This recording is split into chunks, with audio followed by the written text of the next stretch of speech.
Good morning, everybody. Thank you for being here. I'm Joe Bolcom, a member of the Iowa Senate from Iowa City. I want to welcome folks that are joining us on our Facebook live streaming. I'm here with Representative John Forbes, who's been a leader in the Iowa House on the issue of medical cannabis. Iowa's medical cannabis program is in danger of collapse. The residents of 32 other states, home of the majority of all Americans, have much better access to affordable, effective medicines made from cannabis. When faced with serious, life-threatening medical conditions, Iowans want more choices and better choices. They want safe medicines made from cannabis to treat and control severe chronic pain and other debilitating medical conditions. Let's look at where we are today with regard to medical cannabis in Iowa. The medicine is too expensive and ineffective for most people. There are only 5 dispensaries, none located in rural Iowa. Getting approval as a patient to buy the medicine is difficult and bureaucratic. Despite 5 long years and lots of talk, less than 4,000 sick Iowans have fought through the red tape and legally purchased medicines made from cannabis in our state. Less than 4,000 out of a population of more than 3 million. Thousands of sick, vulnerable Iowans continue to wait for relief. We find that unacceptable. Last year, Governor Reynolds let suffering Iowans down when she vetoed modest improvements overwhelmingly approved by the Iowa House and Iowa Senate. Governor Reynolds, don't you know that Iowa is drowning today in powerful, highly addictive narcotic medications? In fact, in just the first half of 2019, more than 850,000 prescriptions were written by Iowa doctors for powerful narcotic prescriptions to nearly 307,000 different Iowans. More than half of those prescriptions were for highly addictive, potentially deadly opioids like fentanyl, prescriptions for highly addictive narcotic drugs. Iowans need to ask Governor Reynolds and the Republican legislature, who's been in control of state government for the past 3 years, this question. When are you going to start protecting patients from deadly drug company opioids? The time is running out for Iowa to fix our medical cannabis mess. On January 1st of 2020, just a couple months from now, adults 21 years of age and older will be able to legally buy products made from cannabis in Illinois. The good news is that many Iowa medical cannabis patients will have access, albeit illegally, to less expensive, more effective medicines than what is currently available under Iowa's failing program. The bad news is that Illinois' actions could cause the downfall of Iowa's medical cannabis companies that have invested millions to help Iowa patients. These Iowa companies today are losing money, and they will lose much more when their patients take their business to Illinois. If Governor Reynolds and the Republicans keep this up, Illinois will become Iowa's medical cannabis provider. If that happens, it would be years before affordable, legal, locally available medicines made from cannabis are available to all Iowans. Iowans deserve better choices, and the legislature and the governor should provide them in 2020. We would like to propose this morning a set of key reforms to fix Iowa's program. And these reforms have been included in other bills that have been passed by the General Assembly and bills that have been introduced by both Representative Forbes, I, and our colleagues. 1, add more conditions. Iowa's list is, when you look around the country, people have access to many more, have access to cannabis for many more chronic conditions that we know cannabis can be effective with. Eliminate the 3% THC cap and adopt what the legislature approved overwhelmingly, the 25 grams in 90 days purchase cap. We only have 5 dispensaries. We're proposing an additional 12 more dispensaries, particularly so people in rural Iowa have access. Allow other practitioners, including PAs and ARMPs, to certify medical conditions. Revise the membership on our Cannabis Advisory Board to actually include patients. Eliminate the process where a patient has to go where you get your driver's license at the DOT to get your medical cannabis card. That's unnecessary bureaucracy. Lower the cost from $100 to even apply for a card. Eliminate the Board of Medicine in the approval process. Now we have the Cannabis Board. They approve, make judgments on adding conditions. There's no reason why the Board of Medicine also has to be involved in that process. So those are some of the top reforms that we hope we can work in a bipartisan way on in 2020. I'd like to turn it over to Representative Forbes. Thank you, Senator Bolcom. Well, as Senator Bolcom said, we've been working on this issue for the past 5 to 6 years. And we're at the point now where we have to make some very tough decisions and make sure that we have a program that is workable for all Iowans. As you know, right now we have a 3% cap on THC that's in the products here in the state of Iowa. There's really no limit right now on the amount of medication that a patient can walk into one of our 5 dispensaries and purchase.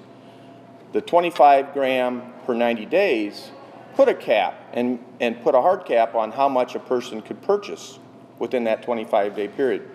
And that works out to about 277 milligrams per day on a daily basis. I've had discussions with patients in the program that are using it to treat moderate to very severe pain. And many patients are maintained on a dose of around 50 to 150 up to 200 or more milligrams per day. The proposal that's put forward by the Medical Cannabis Board limits that to just 50 milligrams per day of THC.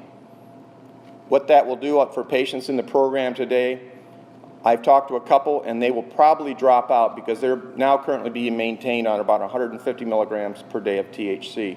So what will happen, these patients that are now pretty much off opioid medications and are on medical cannabis, and I have one patient I know of that completely went off her opioids when she switched to medical cannabis, will now have to go back on opioids to control their severe pain.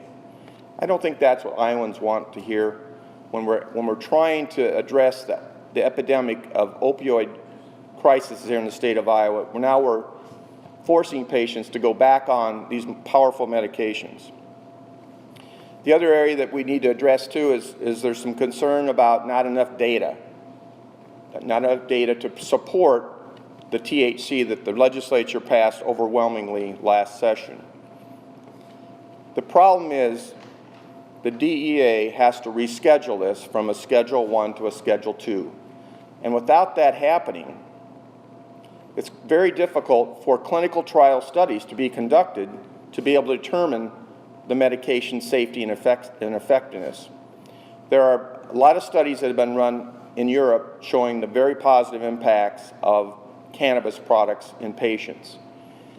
So what happens is if we don't have the data, that creates an issue with a lot of the people that are on the Medical Cannabis Board. Even if the DEA passed and rescheduled cannabis to Schedule 2, it's still going to take anywhere from 3 to 5 years to get the correct data to allow them to see the true benefit of this product for people here in the state of Iowa. So I'm hopeful that the board will look at that and make a conscious decision to try to help people here in the state of Iowa to have a better quality of life. Thirdly, I'd like to point out that right now the Iowa law sets up that when the Medical Cannabis Board passes the approval of a medical condition, it then has to go to the Iowa Board of Medical Examiners, or Iowa Board of Medicine. I think that's an extra layer that we don't need here in the state of Iowa. So I'm hopeful we can get legislation passed that just only allows one group of physicians to approve the use of the conditions that are needed within the state of Iowa. And with that, we'll take questions. What kind of conversations are you having with your Republican counterparts? Where do you think that there may be some movement on this in this upcoming session? Well, I've had a couple conversations with a couple senators, and they want to make sure we can get a viable, workable medical cannabis bill out here in the state of Iowa. The biggest sticking point really right now is the amount of THC that's in the product. the 50 milligrams per day is not workable for a lot of Iowans. So we're hopeful we can work in a bipartisan way to come up with a milligram per daily dose that will not disadvantage patients right now in the program here in the state of Iowa. And I personally think that where we're at right now, around that 25 gram per 90 day, is workable for just about most of the patients in the program. Well, yeah. Does the medical cannabis board stand on that? I was at their meeting a couple weeks ago, and they are still recommending the 4.5 grams per 90 days, which is 50 milligrams per day of THC. And as I said, that is subtherapeutic for a lot of patients here in the state of Iowa. It's kind of like your doctor telling you that if you're maintained on a blood pressure pill that's 200 milligrams per day, and he says, oh, by the way, the Iowa legislature just passed a bill now, and I can only give you 50 milligrams of that per day. That doesn't sit very well with people here in the state of Iowa. So we're hopeful we can work in a bipartisan way to come up with a solution to that problem. Yeah, I mean, on that point, I mean, the governor vetoed a bill that had 137 votes in support, largely because of really discredited advice from the Medical Advisory Board around this issue.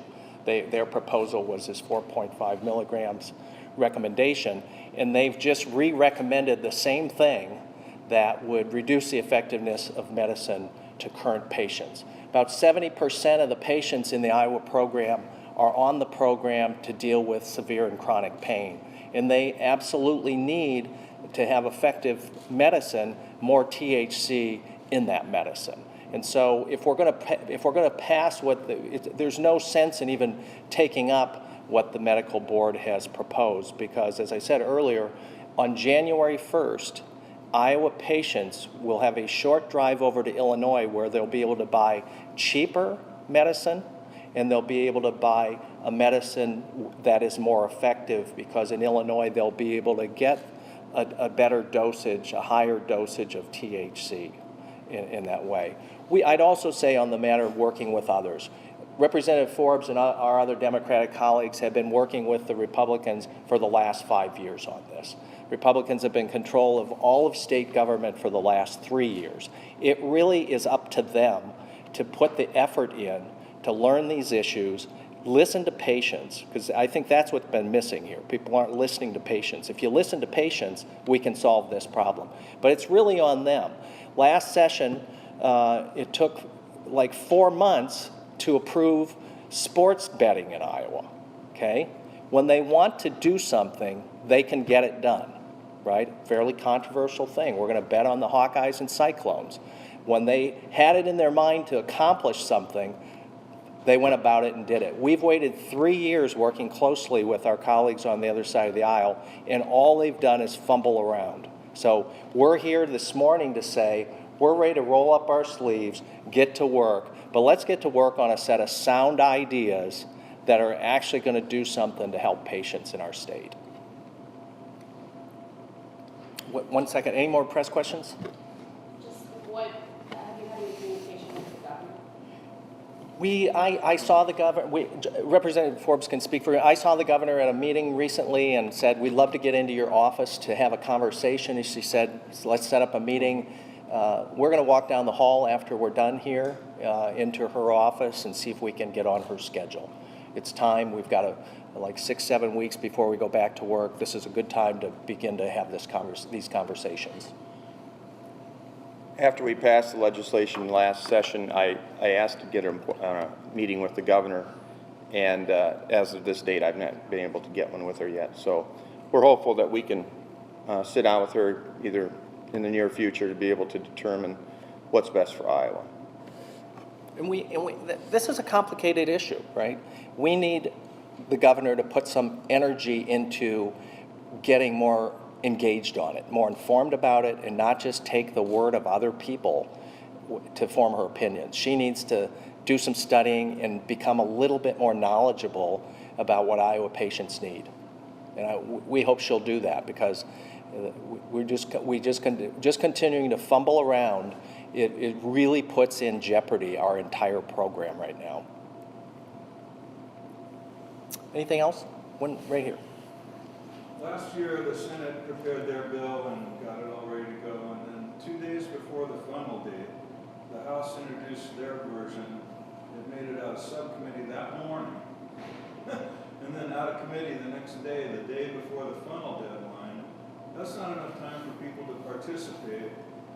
Is the House going to pull something crazy like that again, or can they work on this more early and get more people involved and have a little bit of time for public comment? Because introducing a bill on a Thursday or a Wednesday morning, holding a subcommittee hearing like at 8:30 or 9 a.m. in the morning, doesn't give people time to come and participate in the subcommittee hearing. The question was, is the process going to work better next year? And I hope it does. I mean, I think this issue deserves early movement to move a bill, get the public involved, get patients involved.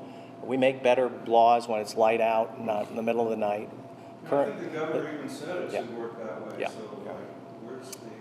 We, where's the effort? Representative Forbes and I love to see that process be more open. Yeah. Thank you. Thanks. So for people who go, I'm not for the Illinois law. Yeah. They don't need prescriptions, and you said it, but it would be illegal for Iowans Yeah. to go there. So on January 1st, the Illinois legislature and the governor signed last year a law that would legalize marijuana use by adults 21 years of age and older. Illinois has had a medical cannabis program for roughly the last 6 years, and so they will now have a recreational program on top of that. So essentially, patients will be able to essentially buy the same kinds of medicine, same kinds of products that are sold as recreational use, and they'll be able to go and buy those products, and they'll get therapeutic benefit from those. Full plan, too. And they also, one of the other distinctions, Illinois allows patients, and in this case, just average people that are adults, access to flower or plant material, which is in Iowa is not part of our program. Most of the medical cannabis programs in the country allow patients to have access directly to the plant material or the flower.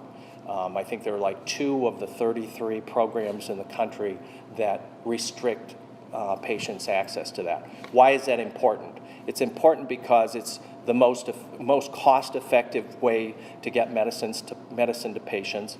And I think a lot of patients find that the dosing of that medication is more efficient for them to be able to vaporize or to actually smoke that medicine. And we are one of a couple states in the country that do not allow our patients access.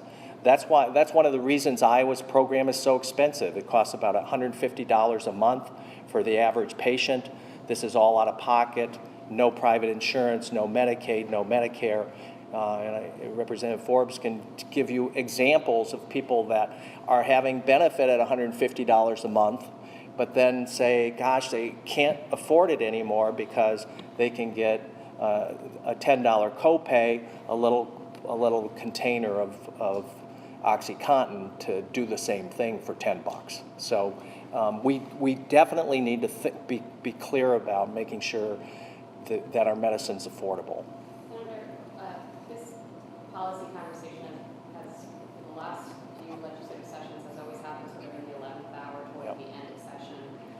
Do you have a strategy for approaching it differently with this upcoming session? Does that mean splitting up the various proposals into multiple bills, or having a public committee? I'm just curious if you've got a game plan for how you're approaching this Well, session. it's November 15th today, and so we're kind of setting out a set of ideas for our colleagues. We'll be sharing these with them, but as you know, the Republicans are in control of all the committees and both bodies, and they get to decide what goes into the bill, if it's one bill or multiple bills, if the bill's taken up in the middle of the night or during the day. And we really wanted to continue to encourage them to have a good process around this, and we need to get going on it early in the session. On January 1st, Iowans are illegally going to go to Illinois and find medicine that's cheaper and more effective than ours. And I think actually the sales to the companies in Iowa right now, come January through next year, we're going to see probably declining sales at our own dispensaries, which I think puts the financial viability of Iowa's current program at great risk. So I'm not sure, we're here to help. Representative Forbes and our colleagues are ready to work with our colleagues across. We know that they control and they're going to decide everything, and we just want to encourage them to get busy early in the session with a set of ideas that are actually going to fix the program.